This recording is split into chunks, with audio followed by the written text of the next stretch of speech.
Em 1935, Einstein propôs um experimento mental que mostrou que a mecânica quântica derruba um dos princípios mais sagrados da física. Nada pode ir mais rápido do que a velocidade da luz. Os físicos presumiram que ele estava errado.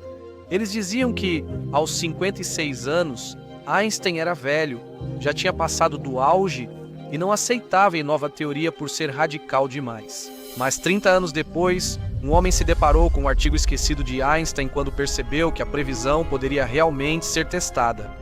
Quando os cientistas realizaram o experimento, ficaram chocados. A física quântica realmente quebra o limite universal de velocidade. Somos obrigados a invocar algo como ações indo mais rápido que a luz de um lugar para outro. Este é um vídeo sobre um dos experimentos mais assustadores e mais incompreendidos de toda a física. E pode até ser a evidência mais forte que temos de que vivemos em muitos mundos. Se o Sol desaparecesse de repente, quanto tempo levaria até percebermos e sermos lançados no espaço? A teoria de Newton afirma que a gravidade age instantaneamente a qualquer distância, então mudanças gravitacionais seriam sentidas de imediato. Mas o próprio Newton ficava incomodado com isso. A ação de um corpo sobre outro à distância me parece algo absurdamente grandioso, que acredito que nenhum homem com real capacidade de pensar poderia aceitar. Mas em 1905, Einstein percebeu que a ação à distância não é apenas absurda, ela leva a paradoxos completos. Einstein mostrou que observadores em velocidades diferentes podem discordar sobre o momento dos eventos. Se você presencia dois eventos simultâneos, um observador em movimento os perceberia de outro modo. Um ocorreu antes e ambos os pontos de vista são válidos, mas, com a gravidade, isso resulta em desastre. Se você visse o Sol sumindo e a Terra sendo lançada ao mesmo tempo, como Newton previu, o outro observador perceberia algo impossível. Eles veem a Terra sendo lançada antes, mesmo com o Sol presente que deveria atraí-la. Então, para eles, parece que causa e efeito estão invertidos. A solução para esse paradoxo é rejeitar a suposição inicial, logo a gravidade não é instantânea. Einstein levou 10 anos para resolver esse problema e, nesse tempo, mudou totalmente nossa compreensão da gravidade. A gravidade resulta da curvatura do espaço-tempo, e mudanças nela afetam apenas o espaço-tempo local. Essa ondulação se propaga para regiões próximas, que continuam se espalhando até nos alcançar. Essa teoria da gravidade é local porque os efeitos se espalham de um lugar para outro na velocidade da luz, em vez de serem instantâneos. Se o Sol sumisse, essa ondulação demoraria cerca de 8 minutos para nos atingir, em nossa visão. Outro observador pode discordar sobre a duração do atraso, mas agora todos concordamos que o Sol desapareceu primeiro. Por isso, nada supera a velocidade da luz. O tempo entre causa e efeito garante que todos concordem sobre a ordem. Após corrigir a gravidade, toda a física clássica passou a seguir essa regra, mas então Einstein analisou a mecânica quântica e fez uma descoberta terrível. Esta é uma das fotos mais famosas da física. Ela foi tirada na Conferência Solvay de 1927, onde os arquitetos da teoria quântica se reuniram. Cerca de 60 participantes ganhariam prêmios Nobel, mas Einstein achava que eles tinham cometido um erro fundamental, e essa era a chance dele provar isso. Então ele subiu ao palco com um experimento mental. Imagine disparar um elétron por uma fenda estreita em direção a uma tela circular de detecção. A mecânica quântica afirma que o elétron possui uma onda associada, a função de onda, que se espalha pelo espaço enquanto viaja. Ao atingir a tela, o elétron é detectado em um ponto, cuja posição depende da amplitude da onda. Se a onda for intensa em certa área, é mais provável o elétron surgir ali. Suponha que ele apareça aqui. Até agora, todos estavam acompanhando. Isso é o que a mecânica quântica prevê. Mas a próxima pergunta de Einstein os surpreendeu. Por que o elétron não aparece neste outro ponto? Um momento depois, só há um elétron, não dá para detectá-lo duas vezes. A mecânica quântica garante isso porque, ao detectar o elétron no primeiro ponto, sua função de onda colapsa instantaneamente para zero em outros lugares. Por isso, a chance de achá-lo no segundo ponto agora é zero. Não há mais ondas lá, mas Einstein pediu à plateia que refletisse sobre o significado disso. A medição aqui deve afetar imediatamente a função de onda ali, independentemente da distância entre os locais. Em outras palavras, a mecânica quântica exige influências instantâneas à distância. Isso viola a localidade. Einstein concluiu sua palestra dizendo: "Este é um mecanismo totalmente peculiar de ação à distância", e que isso implica, na minha opinião, uma contradição com o postulado da relatividade. O argumento de Einstein era tão simples e sua palestra tão curta que as pessoas não sabiam o que pensar sobre isso. Um membro da plateia disse: "Estou numa posição difícil porque não entendo exatamente o ponto que Einstein quer levantar. Sem dúvida, a culpa é minha. Esse homem era Niels Bohr, a figura mais influente da física quântica na época." O Instituto de Bohr, em Copenhague, havia se tornado o centro do novo campo. Dezenas de jovens cientistas, como Werner Heisenberg, vinham aprender com ele. Um discípulo recorda que Bohr convidou vários de nós para sua casa, onde nos sentamos perto dele, alguns literalmente sentados aos seus pés no chão para não perder uma palavra sequer. Bohr não criou as regras matemáticas da mecânica quântica, mas explicou seu significado. Enquanto muitos se confundiam com a teoria, Bohr trazia respostas. Sua filosofia ficou conhecida como a interpretação de Copenhague da mecânica quântica. Meu entendimento geral da interpretação de Copenhague é: a função de onda descreve tudo o que se pode saber sobre uma partícula ou sistema e evolui conforme a equação de Schrödinger. Em algum momento você fará uma medição, colapsando a função de onda. Acho que parte do que você disse foi que a função de onda é tudo o que se pode saber sobre a partícula. Acho que isso era muito importante para Bohr. Como Bohr dizia, não cabe à física descobrir como a natureza é. O trabalho da física é apenas prever medições no laboratório, o que a mecânica quântica faz incrivelmente bem. Quanto ao que o elétron está fazendo quando você não está olhando? Bem, para Bohr, essa pergunta nem fazia sentido ser feita. A função de onda revela tudo que a física pode ou deve dizer. Einstein rejeitava a interpretação de Copenhague. Em carta a Schrödinger, ele a chamou de uma filosofia tranquilizadora ou religião. Einstein achava que seu experimento mental revelava uma falha na interpretação de Copenhague. Ele mostrou que a forma como a função de onda colapsa é não local, e por isso ele raciocinou que talvez a função de onda seja o problema, talvez não seja a melhor maneira de descrever o elétron afinal. Ele pode não ter convencido Bohr disso durante sua palestra, mas estava determinado a fazê-lo durante o restante da conferência. Físicos contam uma versão dessa história presente em livros didáticos e de divulgação científica. E que sabe, nós físicos contamos entre nós mesmos que o que aconteceu foi que Einstein e Bohr tiveram um grande debate e Einstein estava insatisfeito com a mecânica quântica porque ela era fundamentalmente probabilística. Ele tentou mostrar que havia experimentos para contornar as relações de incerteza. E Bohr mostrou repetidas vezes que você não podia fazer isso e, eventualmente, todos concordaram com Bohr. Esse é Adam Becker, autor de O que é Real, um ótimo livro sobre a história da mecânica quântica. Segundo ele, Bohr pode ter interpretado errado os experimentos mentais de Einstein. Há evidências documentadas em ao menos um caso. Einstein relatou um experimento mental com uma caixa de fótons e um espelho. O objetivo dele era mostrar a não localidade da interpretação de Copenhague em ação. Bohr simplesmente não entendeu, e quando contou para outras pessoas depois, ele desenhou um pequeno diagrama de como era o experimento mental de Einstein. Simplesmente não tinha o espelho nele. Mesmo assim, isso é visto como a grande vitória de Bohr sobre Einstein, o que é absurdo, mas a história é escrita pelos vencedores, certo? Para entender o que Einstein defendia, pense na relação entre a gravidade de Newton e a relatividade geral. A teoria de Newton funciona bem na maioria das situações, mas nessa teoria, a gravidade é uma força não local, o que leva a paradoxos. Essa foi a motivação para criar a relatividade geral de Einstein, que é local. Einstein acreditava que a mesma lógica foi usada na mecânica quântica, mostrando que a teoria é não local. Assim como a gravidade de Newton, a mecânica quântica provavelmente não é a teoria final e deve ser substituída por uma teoria local. Como bônus, ele acreditava que essa teoria poderia unificar a gravidade ao mundo quântico. Seria difícil imaginar chegar à teoria final de imediato. E é isso. E o fato de você ver paradoxos como esse faz pensar que deve haver algo mais nisso que ainda não temos. Mas Einstein nem sequer havia convencido Bohr de que a mecânica quântica realmente é não local. Então, em 1935, Ele fez uma última tentativa de convencer a comunidade de que havia uma contradição entre a mecânica quântica e a relatividade.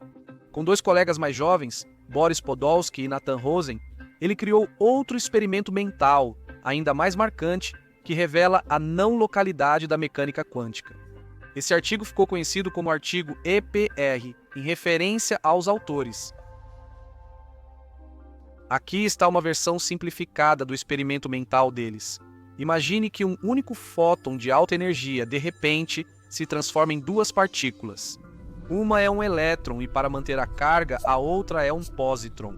Como um é negativo e outro positivo, eles se anulam, mas tanto os elétrons quanto os pósitrons têm uma propriedade chamada spin, e assim como a carga elétrica, isso também precisa ser conservado. Se a luz tem spin 0, as 2 partículas juntas devem ter spin total 0 também. Por exemplo, se a direção do spin do elétron é essa, o pósitron precisa ter o spin na direção oposta para que eles se cancelem perfeitamente. Mas o spin do elétron poderia ter sido esse aqui ou esse aqui. Todas essas possibilidades são válidas e, segundo a mecânica quântica, o elétron faz tudo isso ao mesmo tempo até ser medido. Não é só que a gente não sabe qual é o spin. O elétron realmente está fazendo tudo. A única restrição é, o que quer que o elétron esteja fazendo, o pósitron precisa fazer o contrário. Isso também quer dizer que, ao medir o elétron, o estado do pósitron é definido. É isso que queremos dizer com emaranhamento. Os estados das 2 partículas são interdependentes, mas como forçamos as partículas a agir ao medi-las? Para isso, se usamos a máquina de Stern-Gerlach, que é basicamente um ímã com um formato estranho, e é assim que medimos o spin. A posição dos ímãs determina o eixo de medição do spin. Por exemplo, se a máquina estiver assim, se lançarmos uma partícula com spin positivo em Z, ela irá para o ponto chamado mais. Se em vez disso, uma partícula tiver spin negativo em Z, ela certamente irá para baixo, para o menos. Então, essa máquina de Stern-Gerlach mede o spin no eixo Z. E o que acontece quando colocamos uma das nossas partículas emaranhadas? Quando o elétron entra na máquina, ele pode ir para o mais ou menos, cada um com 50% de chance. Suponha que vá para o mais. Isso indica que ele foi de um estado indeterminado para spin positivo no eixo Z, mas e o pósitron? A única forma de conservar o spin é se ele estiver no estado de spin negativo no eixo Z. Quando ele for medido, há 100% de chance de ser negativo. Tem que ser assim para conservar o spin. Mas os autores do artigo notaram algo muito estranho nesse resultado. Para entender o problema, imagine que o elétron e o pósitron carregam esses envelopes juntos. Esses envelopes representam o estado inicial das partículas. Até serem medidas, ambas as partículas estão em uma superposição de serem mais e menos ao mesmo tempo. Então as 2 opções estão no envelope.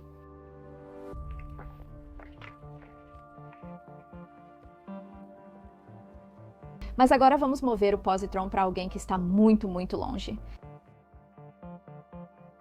Nessa analogia, abrir o envelope é como medir o spin do elétron, mas isso faz com que a função de onda do elétron colapse para apenas uma possibilidade. Neste caso, é mais. Mas o que acontece com o outro envelope, que está longe?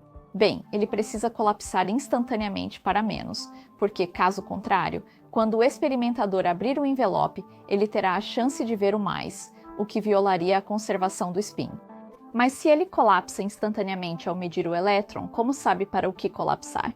Ele deve receber informações do elétron distante, mas essa mensagem teria que viajar muito mais rápido do que a velocidade da luz para chegar ao pósitron a tempo. Assim, com esse argumento, Einstein, Podolsky e Rosen mostraram que a interpretação de Copenhague da mecânica quântica é realmente não local. Einstein já havia mostrado isso em sua palestra na conferência, mas esse argumento foi ainda mais decisivo. Parece mesmo que é a mesma coisa, mas agora está ainda mais intenso. E você tem 2 partículas separadas para medições distintas, e uma influenciando a outra parece realmente errado. Sim, exatamente. Acho que ele percebeu que o problema na mecânica quântica são as medições. A função de onda de uma partícula ou par pode se espalhar por grandes distâncias. Isso não é um problema, mas quando a função de onda colapsa, a informação desse colapso deve se espalhar por todo o local onde ela está. É isso que torna a mecânica quântica não local. O artigo EPR não apenas apontou esse problema de não localidade, eles provaram que existe apenas uma teoria alternativa local para explicar esse experimento. Nessa história local, em vez de o elétron escolher ser mais ou menos quando é medido, ele na verdade faz essa escolha quando ainda está em contato com o positron. Existe uma maneira aleatória de esse mais e menos serem colocados nesses dois envelopes. Por isso, mais e menos são chamados variáveis ocultas. E porque essa teoria alternativa atribui essas variáveis ocultas de forma local, enquanto elas ainda estão em contato uma com a outra, em vez de à distância, chamamos isso de teoria das variáveis ocultas locais. Essa teoria das variáveis ocultas locais explicará muito facilmente esse experimento. Vamos passar o positron. E agora, quando o elétron é medido como positivo, ele não precisa correr para avisar o positron. O positron já sabe, não há ação à distância. Essa história de variáveis ocultas locais faz muito mais sentido do que a quântica. Somos forçados a aceitar uma das duas explicações para esse experimento, ou a não localidade, como na interpretação de Copenhague da mecânica quântica, ou uma teoria de variáveis ocultas locais. Como a ação não local, a distância contradiz a relatividade, Einstein via isso como prova de que a interpretação de Copenhague da mecânica quântica estava errada e acreditava que uma teoria de variáveis ocultas locais deveria substituí-la. Einstein mostrou que a mecânica quântica permite influências aparentemente mais rápidas que a luz. O artigo EPR certamente chamou muita atenção. Sem consultar Einstein, Podolsky divulgou o artigo à imprensa, e a história foi parar no New York Times. A inteligência do dia traz uma colheita prodigiosa. Extra, leia tudo sobre isso. Einstein, o cientista mais famoso do mundo, investigava a estranha e bem-sucedida teoria da mecânica quântica. Então, é claro, a imprensa adorou. Mas o que os cientistas achavam do argumento em si? A reação inicial da comunidade de física foi mista. Sabe, havia algumas pessoas, tipo antigos aliados de Einstein, que ficaram muito felizes com isso, com Schrödinger estando praticamente no topo dessa lista. E, na verdade, numa tentativa de esclarecer alguns dos mal-entendidos que as pessoas estavam tendo sobre o artigo EPR, Schrödinger publica o experimento mental conhecido como o gato de Schrödinger, meio que para apoiar Einstein e mostrar o tipo de problema que ele e Einstein tinham com a física quântica. Bohr, enquanto isso, fica tipo, meu Deus, o que é isso? Ele deve estar errado. Como mostramos que ele está errado? E então Bohr, no final das contas, você sabe, do seu jeito meio doloroso e complicado, acaba elaborando uma resposta ao artigo EPR. Essa resposta é meio que famosa por ser obscura e difícil de entender, e eu a li em detalhes. E vou te dizer que a resposta de Bohr ou não faz sentido ou contém alguns erros reais. Há uma frase muito bem formulada que acredito que Bohr teve bastante trabalho para criar, mas cujo significado é absolutamente obscuro para mim. Bohr disse em sua resposta ao EPR, em suas múltiplas respostas ao EPR, que não há questão de nada não local acontecendo. A reação final da comunidade de física, ao menos nos anos e décadas logo após a publicação do EPR e a resposta de Bohr em 1935, foi pensar que Bohr tinha resolvido a questão com sua resposta, mesmo que as pessoas realmente não entendessem o que Bohr tinha dito. 20 anos depois, Einstein morreu ainda questionando a mecânica quântica, mas a maioria dos físicos já havia seguido em frente. Bohr, porém, nunca esqueceu o artigo EPR. Em 1962, 7 anos após a morte de Einstein, Bohr deu uma entrevista sobre ele, e ele lamentou que Einstein desperdiçou décadas em experimentos mentais infrutíferos porque simplesmente não conseguia aceitar a mecânica quântica. Bohr disse que foi terrível Einstein ter caído na armadilha de trabalhar com Podolsky. Rosen é pior na minha opinião, pois ainda acredita no experimento mental EPR, enquanto Podolsky já desistiu, pelo que sei. Essa ideia não significa nada quando a analisamos a fundo. Você pode achar que eu estou exagerando, mas é verdade. Não há absolutamente nenhum problema nisso. No dia seguinte, Bohr dormiu após o almoço e não acordou mais. E assim, depois de muitas décadas, o debate Einstein-Bohr chegou ao fim. A autoridade de Bohr foi parte do motivo pelo qual o artigo EPR não recebeu a atenção que merecia, mas havia outro motivo pelo qual os físicos o ignoraram. No experimento EPR, a mecânica quântica de Copenhague e a teoria de variáveis ocultas locais de Einstein fazem a mesma previsão. Você obtém os mesmos resultados. De qualquer forma, debater duas interpretações diferentes do mesmo resultado experimental parecia filosofia de poltrona, não física de verdade. A interpretação de Copenhague prevê bem. Então, por que não ensiná-la e seguir em frente? Parece que a mensagem que parece ser transmitida aqui é: cale a boca e calcule. A postura era: isso aqui já está resolvido? Quem liga? Nada disso importa, já está decidido. Einstein e Bohr tiveram um grande debate sobre isso e Bohr venceu. Você acha que é mais inteligente que Niels Bohr? Você acha que é mais inteligente que Albert Einstein? Parecia que seria impossível resolver esse debate até que outro físico voltou sua atenção para ele. John Bell era estudante de graduação logo após a Segunda Guerra Mundial, nesta nova era da física, e claro, ele foi ensinado pela interpretação de Copenhague. As dúvidas de John Bell sobre a mecânica quântica, segundo ele mesmo lembra, surgiram basicamente no momento em que ele aprendeu sobre isso em sua primeira aula de mecânica quântica. Ele estava ficando irritado com os instrutores e dizia: vocês estão sendo vagos demais. O que diabos vocês querem dizer com medição? Bell nunca ficou satisfeito com as respostas sobre os fundamentos da mecânica quântica. Durante o doutorado, foi incentivado a estudar algo mais respeitável. Assim, estudou física nuclear e teve carreira de sucesso no CERN. Após 8 anos na física de partículas, em 1963, ele tirou um ano sabático. E, finalmente, ele teve tempo para se concentrar em suas dúvidas sobre a mecânica quântica. Ele disse: eu sempre soube que isso estava me esperando. Ele revisitou debates antigos em artigos que muitos físicos já consideravam distrações filosóficas, como o EPR. Após a pesquisa, ele afirmou: senti que a superioridade intelectual de Einstein sobre Bohr era enorme, um enorme abismo entre o homem que via claramente o que era necessário e o obscurantista. Ele viu que a lógica de Einstein era sólida. Uma das conclusões era verdadeira. A dúvida era: você conseguiria provar qual delas usando um experimento? Um experimento desse tipo parecia muito mais viável na época de Bell. O artigo EPR foi pioneiro ao abordar o emaranhamento. Atualmente, o emaranhamento é central na mecânica quântica, e Einstein foi o primeiro a apontar sua existência.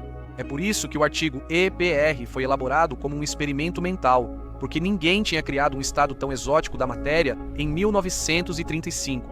Entre o trabalho de Einstein e o de Bell, de 1935 a 1964, o emaranhamento virou um tema sério de estudo. Na época de Bell já era possível produzi-lo em laboratório.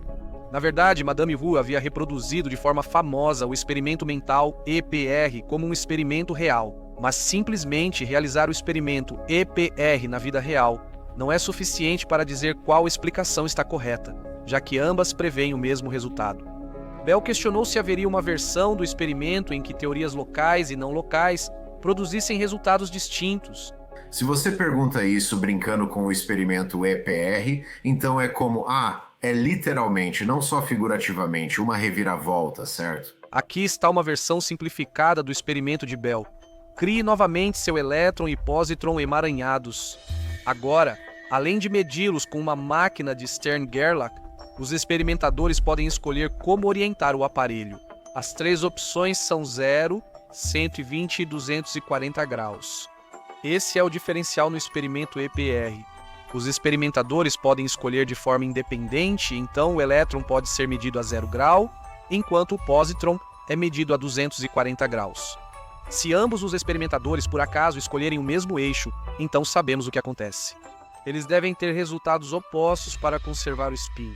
O caso interessante é quando os experimentadores por acaso escolhem eixos diferentes. Queremos prever a taxa de discordância, ou seja, a chance do resultado do elétron ser diferente do pósitron. Primeiro, vamos analisar o que a mecânica quântica prevê para esse número. Vamos supor que o elétron seja medido com o eixo de 0 grau e dê como resultado mais. Com o spin dele colapsado em Z positivo, o do pósitron colapsa instantaneamente para Z negativo. Essa é a parte não local da mecânica quântica. Mas o que acontece? Quando esse pósitron é medido por uma máquina inclinada a 120 graus, O spin já está quase apontando para o lado positivo da máquina. Então, é muito mais provável que vá para o positivo. Na verdade, há 75% de chance de ir para o positivo e 25% para o negativo. A taxa de discordância é de 25%.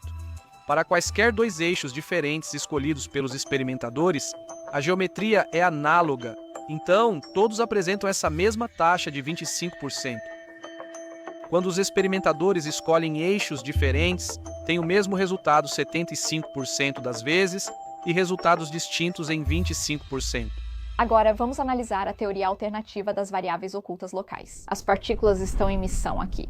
O objetivo delas é fazer você acreditar que estão agindo de acordo com a mecânica quântica, quando na verdade estão agindo localmente. Estamos antropomorfizando, mas acho útil imaginá-las assim. Analisamos se sempre é possível usar uma teoria de variáveis ocultas para alcançar os mesmos resultados experimentais da mecânica quântica de Copenhagen.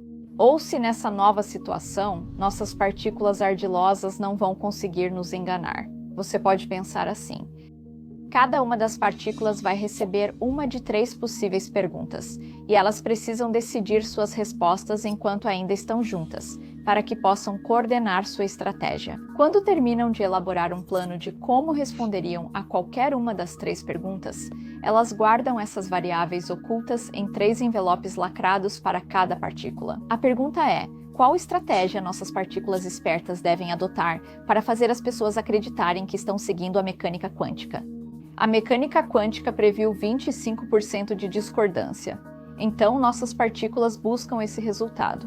Sempre que elas forem perguntadas sobre questões diferentes, suas respostas precisam discordar cerca de 25% das vezes. Qual é a melhor estratégia? Na verdade, só existem 2 coisas que elas podem fazer. A primeira estratégia é esta: o elétron responde da mesma forma para cada um de seus eixos, e o pósitron responde de forma oposta. Vamos supor que o elétron responda com menos e o pósitron com mais.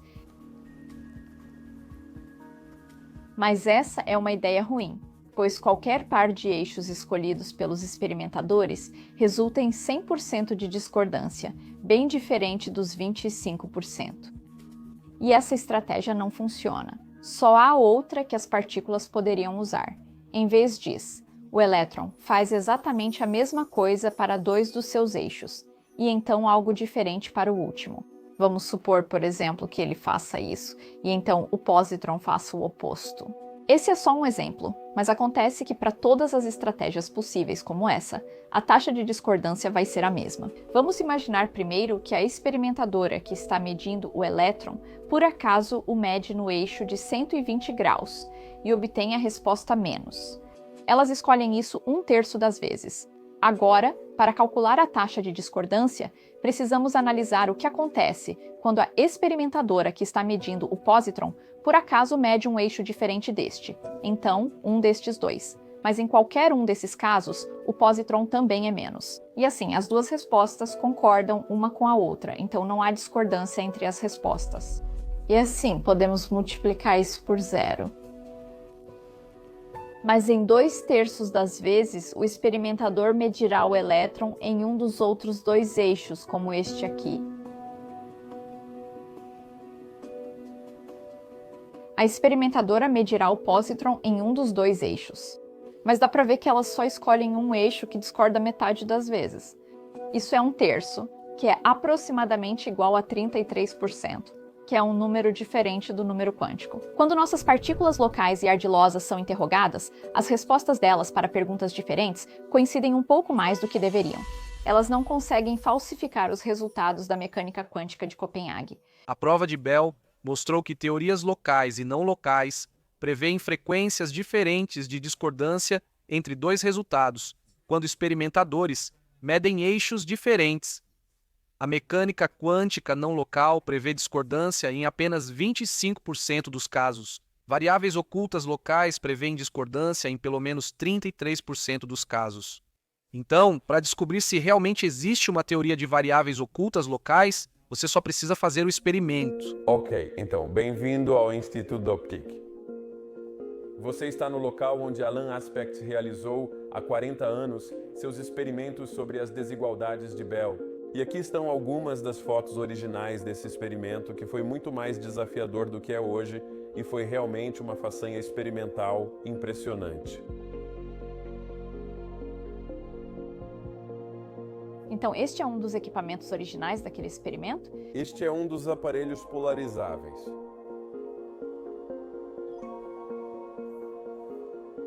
Parece assim agora, então só nessa pequena placa de ensaio, certo?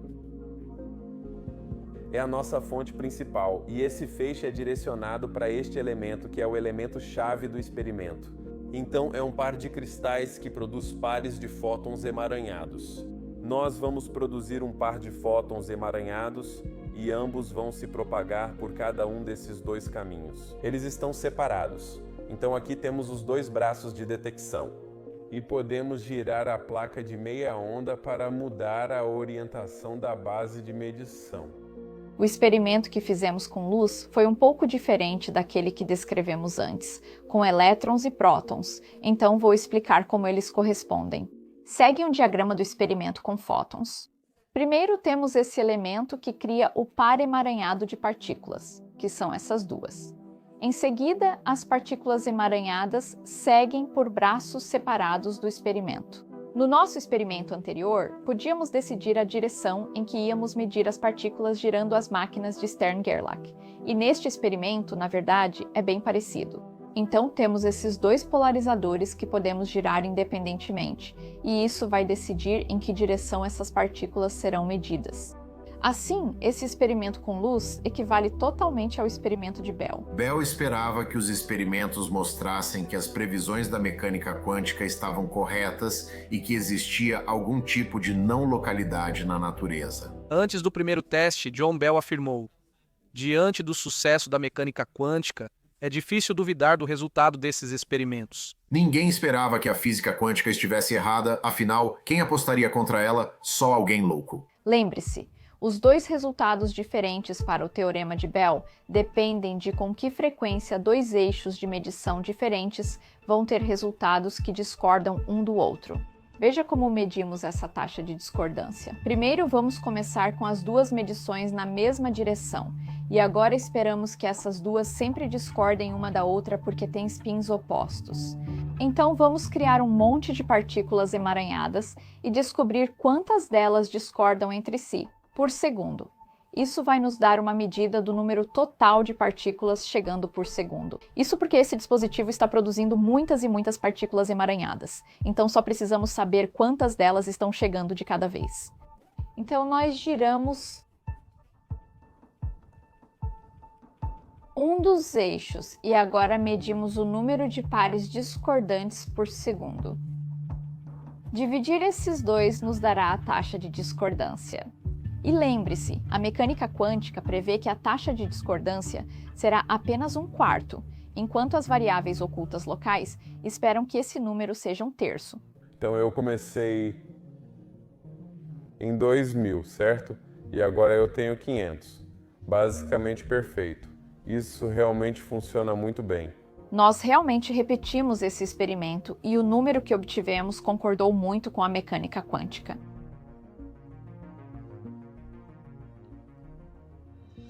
Mas esse é um dos experimentos mais incompreendidos de toda a física. Você vai encontrar em todos os tipos de livros e artigos de física e coisas do tipo que o teorema de Bell prova é que ele descarta variáveis ocultas locais ou realismo local. John Bell disse que isso foi um erro, sabia? Ele comentou: é impressionante quantos cometem esse erro. Sempre fico confuso com a conclusão do teorema de Bell. Porque há muitas pessoas que dizem, tipo, ok, isso descarta variáveis ocultas ou as coisas têm que ser não locais ou algo assim. E você, o que pensa? Sim, acho super confuso. Quando eu aprendi o teorema de Bell pela primeira vez, me disseram que ele descarta variáveis ocultas locais. Já ouvi esse argumento de que ele refuta a localidade ou o realismo. Se você concorda que abre mão do realismo local, e isso significa que, de certa forma, você tem que escolher entre abrir mão da localidade ou abrir mão do realismo, se você está abrindo mão do realismo sobre o quê? Tipo, você entendeu? Você tem que me dizer, porque na maioria das definições dessa palavra, você também estaria abrindo mão da localidade. Então, o que diabos você está salvando? Eu simplesmente não... Sim, é um mal-entendido realmente profundo que aparece em quase todos os livros didáticos sobre o assunto. Então, o que o Teorema de Bell realmente prova? Bem, aqui está a lógica. Comece assumindo a localidade para as partículas emaranhadas. Usando o argumento EPR, a única maneira de elas coordenarem seus resultados é usando variáveis ocultas locais. A demonstração de Bell provou que variáveis ocultas locais levam a resultados experimentais errados, então a localidade deve estar incorreta. Somos obrigados a invocar algo como ações que vão mais rápido que a luz de um lugar para outro. O artigo EPR já demonstrava que a interpretação de Copenhague é não local. É por isso que Einstein achava que deveria haver uma maneira alternativa de descrever o experimento que fosse local. Mas o Teorema de Bell diz que isso não é verdade. Qualquer teoria que descreva corretamente esse experimento deve ser não local. Mas ainda assim, eu hesitaria em dizer que isso significa que Einstein estava errado, certo? Porque o que eu diria é que isso mostra que Einstein estava certo em se preocupar com tudo isso. As pessoas costumam dizer que o problema de Einstein era que ele simplesmente não conseguia aceitar a mecânica quântica. Foi por não se calar e apenas calcular que ele descobriu dois dos pontos mais importantes da mecânica quântica: o emaranhamento e a não localidade. O cerne do debate entre Einstein e Bohr era sobre se havia realmente um problema, se havia algo com que se preocupar. E a principal preocupação que Einstein trouxe desde o início era sobre a localidade, mas você sabe, o que Bell mostrou foi, sim, todas aquelas coisas com as quais Einstein se preocupava sobre a localidade, ele estava completamente certo em se preocupar com isso. Nós temos um problema. Se essas partículas realmente estão agindo de forma não local, isso deveria causar paradoxos, não deveria? Bem, causa mesmo, mas o paradoxo parece ser surpreendentemente brando. Imagine você e uma amiga medindo partículas emaranhadas. Imagine que um observador veja você medir primeiro e, em seguida, sua amiga medir. Esse observador acredita que você colapsa o estado das partículas, enquanto sua amiga só vê o resultado quando ela mede. Mas outro observador verá a situação ao contrário. Eles veem ela medir primeiro e depois você. A medição dela causou o colapso, não a sua. Mas quem está certo? Qual medição foi a causa do colapso e qual foi o efeito? Parece depender do seu referencial. Esse paradoxo é preocupante, mas não é tão ruim quanto os paradoxos usuais de mais rápido que a luz. Na relatividade, se você pode se comunicar mais rápido que a luz, então pode explorar como diferentes observadores discordam sobre o tempo. Se sua amiga em um foguete te manda uma mensagem e você responde, em certos referenciais, sua resposta pode chegar antes dela enviar a primeira. Se a mensagem diz para não enviar e ela não envia, foi você quem criou um paradoxo. O que te motivou a enviar essa mensagem se ela nunca te enviou nada em primeiro lugar? A mecânica quântica resolve esses paradoxos impondo uma restrição fundamental. Os resultados são aleatórios, então você não pode enviar mensagens mais rápido que a luz. Ao medir sua partícula, você obtém mais ou menos aleatoriamente. Ao medir sua partícula, seu amigo também tem um resultado aleatório. Os resultados agora estarão correlacionados, mas continuam totalmente aleatórios. Então, não há como enviar nenhuma mensagem mais rápida que a luz dessa forma. É isso que nos impede de enviar mensagens de volta no tempo usando a mecânica quântica. Então a mecânica quântica é não local. Mas isso não leva aos tipos de paradoxos catastróficos que você poderia esperar da relatividade, mas é uma trégua desconfortável. A mecânica quântica não infringe as leis da relatividade, mas contraria seu espírito. Além da não localidade, há outras questões preocupantes da mecânica quântica. A interpretação de Copenhague não explica o que o elétron realmente faz, nem por que age diferente quando medido. Mesmo assim, muitos físicos viram o Teorema de Bell como confirmação da interpretação de Copenhague. O próprio Bell rejeitou isso. Ele dedicou o resto da vida defendendo interpretações alternativas da mecânica quântica, como a teoria da onda piloto ou mecânica bohmiana. O Teorema de Bell não descarta essa interpretação, pois a teoria da onda piloto e a de Copenhague são não locais. O Teorema de Bell e seu trabalho incansável tornaram o estudo do significado da mecânica quântica novamente respeitável. Ele mostrou que a mera filosofia de poltrona e experimentos mentais podem ter consequências reais na física. Devemos ensinar física quântica e o teorema de Bell de forma diferente. Costumamos ensinar o teorema de Bell aos estudantes de física, dizendo que descarta variáveis ocultas locais, mas isso não é verdade. O teorema de Bell, você sabe, diz que a física quântica está em uma tensão muito séria com a relatividade na questão da localidade. John Bell faleceu subitamente aos 62 anos. Ele não sabia, mas foi indicado ao Nobel um ano antes. Numa palestra em Genebra, em janeiro de 1990, ele disse: "Acho que vocês estão presos à não localidade. Eu não conheço nenhuma concepção de localidade que funcione com a mecânica quântica." Isso foi 8 meses antes de ele morrer. Então, praticamente sua última palavra sobre o assunto. E é isso. Realmente existem influências mais rápidas que a luz no universo, né? O teorema de Bell prova isso. Mas talvez haja uma saída. Existe outra maneira de interpretar a mecânica quântica, ainda mais bizarra que a interpretação de Copenhague. Imagine de novo o experimento mental EPR. Podemos pensar no estado emaranhado como estando em uma superposição do elétron estar para cima e o pósitron para baixo, e do elétron estar para baixo e o pósitron para cima. Na interpretação de Copenhague, ao medir uma partícula e obter um resultado como positivo, a superposição colapsa. Mas, em nossos exemplos, vimos que o colapso pela medição parece ser a fonte da não localidade. Então, por que simplesmente não eliminamos o colapso de uma vez? É isso que propõe a interpretação de muitos mundos da mecânica quântica. Quando você mede uma partícula, em vez de você colapsar a partícula para um resultado, ambos os resultados acontecem, e existem duas versões paralelas de você que vivenciam cada resultado. Você ficou emaranhado com sua partícula porque seu estado depende do que a partícula está fazendo. Parece estranho, mas há um grande benefício nessa interpretação. Quando sua amiga vai medir o elétron, seu pósitron não precisa avisar o elétron sobre o resultado. Já existem duas versões do elétron e elas contêm a resposta certa para cada versão dela. Não houve necessidade de comunicação mais rápida que a luz para explicar o experimento EPR. Mas como isso é possível? O teorema de Bell não prova que as duas partículas precisam se comunicar mais rápido que a luz? Bem, na prova de Bell, assumimos que todas as medições têm apenas um resultado, mas essa suposição simplesmente não é verdadeira. Em muitos mundos, tecnicamente, essa prova nem se aplica ao caso dos muitos mundos. Então, muitos mundos é local? De certo modo, não, pois como na mecânica quântica de Copenhague, pares emaranhados podem estar distantes e ainda compartilhar o estado. Porém, ela é local, diferente de Copenhague, no sentido de que, como partículas emaranhadas distantes não se influenciam mais rápido que a luz, muitos mundos seguem o limite de velocidade de Einstein. Mas vale mesmo aceitar várias versões suas em universos paralelos só para recuperar a localidade? A localização não é o único motivo de muitos mundos terem ganhado popularidade. Prefiro a interpretação de muitos mundos, pois nunca fui convencido pela de Copenhague. Ao começar a contar a história sobre o que ocorre na medição, surge a pergunta: o que é uma medição? Quando temos esse sistema quântico e há algum outro sistema que é, muito maior, e então, mas sempre parece um pouco arbitrário.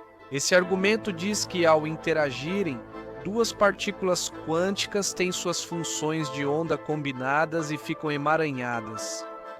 Isso me parece mais consistente. Sim, mas acho que isso está certo. Quais você vê como os problemas com muitos mundos? O maior problema eu acho que as pessoas têm dificuldade em lidar com a espécie de infinito que isso traz. Mas não sei se isso é necessariamente um argumento contra. Só porque é difícil de imaginar não significa que não seja o que está acontecendo. Se muitos mundos estiver certo, tudo muda. O conflito entre a mecânica quântica e a relatividade desaparece. Físicos tentam há décadas unir mecânica quântica e relatividade geral para criar uma teoria da gravidade quântica. E talvez tenhamos falhado porque estamos tentando casar a relatividade com uma teoria não local. Mas se a mecânica quântica for local, o sonho de Einstein por uma descrição local da realidade talvez não esteja morto.